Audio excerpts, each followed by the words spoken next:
Hello everyone, welcome to my YouTube channel. আজ আমরা বানাবো বিরিয়ানি। আমি বানাবো আর তোমরা দেখবে। তো আজ বানাচ্ছিলাম বেঙ্গলি বিরিয়ানি। আর আমি একার জন্য এতগুলো আলু ভাজছিলাম না, আরও দুজনের জন্য বানাচ্ছিলাম, মোটে 3 জনের জন্য। এই তো চুটকি মেরে আলু ভেজে নিলাম, কারণ আমি বানাচ্ছি বেঙ্গলি বিরিয়ানি, তো আলু তো মাস্ট। আর এই মাঝখানে আমি আমার সবজি রাখছিলাম। আমার কাছে সবজি মানে আলু, টমেটো, পেঁয়াজই আছে। ব্যাঙ্গালোরে এর থেকে বেশি আমি কিছু এক্সপেক্ট করি না, আর এক্সপেরিমেন্ট করতেও পারি না। তো চিকেন অর্ডার করেছিলাম, দেন চিকেনটাকে ম্যারিনেট করবো বলে মশলাগুলো হাতের কাছে নিয়েছিলাম, কারণ আমার কাছে কোনো ক্যামেরা স্ট্যান্ড নেই। তো আমাকে এক হাতে মশলা মাখাতে হচ্ছিল এবং আর এক হাতে আমি ক্যামেরা ধরেছিলাম।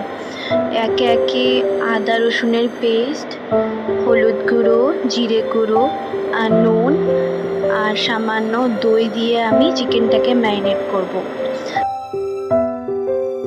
আজ আমার হাতে অনেকটাই সময় ছিল, তাই ভাবলাম বিরিয়ানি বানাতে এমনিতেই সময় লাগে, আর ছুটির দিনে কিছু করার না থাকলে আমি রান্না করতেই ভালোবাসি।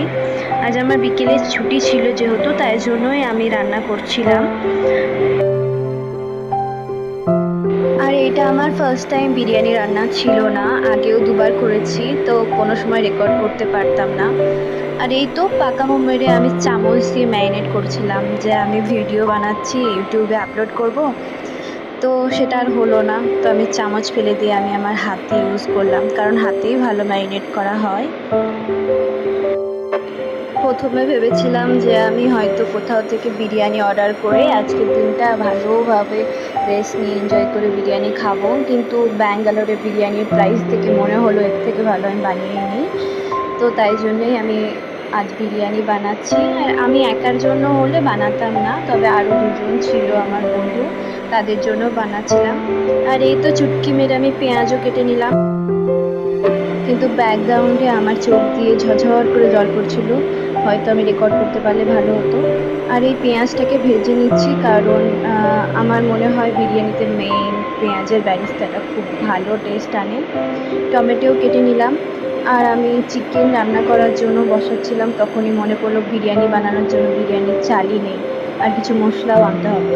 বিরিয়ানির চাল আর কিছু মশলা বাইরে গিয়ে কিনে আনতে হলো, দোকান কাছেই ছিল। আর এই তো আমি সবসময় দাঁত ব্যবহার করতে থাকি। বাইরে মেঘও করেছিল, আস্তে আস্তে দেখি চিকেন হয়ে গেছে। তবে চিকেন পুরোটা কুক করতে হয় না। আর তোমরা ভাববে চিকেনের সাথে আলু কেন দিয়ে দিচ্ছি, কারণ আমি আলু প্রথমে ফ্রাই করেছিলাম, তো সেদ্ধ হয়নি না। আর এই তো বিরিয়ানির চাল ধুয়ে আমি এবার ফোটাতে দেবো। তো বিরিয়ানির চালের সাথে কিছু খাড়া মশলাও দিতে হয়, তো ওগুলো সব দিয়ে বিরিয়ানির চালটা ফোটাতে দিচ্ছি। তার মধ্যে আমি ভেবেছিলাম যে আমি দইয়ের সাথে কেশর গুলে রাখবো, আর আমি কিছু করতে গেলেই সেটা খারাপ না হয়ে কি করে হতে পারে। তো এই তো কেশরটা দিয়ে আমি দুধটা রেখে দেবো।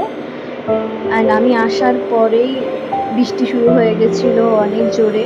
তো এরপরে লেয়ারিং করতে শুরু করে দিলাম, চিকেন, দেন রাইস, দেন আলু, আবার রাইস।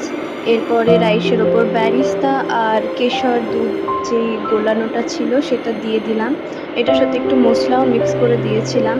এরপরে আমরা 10 মিনিটের জন্য ঢাকা দিয়ে খুব স্লো আছে কুক করব। আর তোমরা জানো আমি বিরিয়ানির কোনো ছবি নিইনি, খাওয়ার সময় পুরো হামলে খেয়ে নিয়েছিলাম। আর আমার বন্ধুরাও বলেছিল খুব সুন্দর হয়েছে। তো আজকের জন্য এইটুকুই। বাই বাই সবাইকে। আমার ভিডিও ভালো লাগলে চ্যানেলটা সাবস্ক্রাইব করে দিও।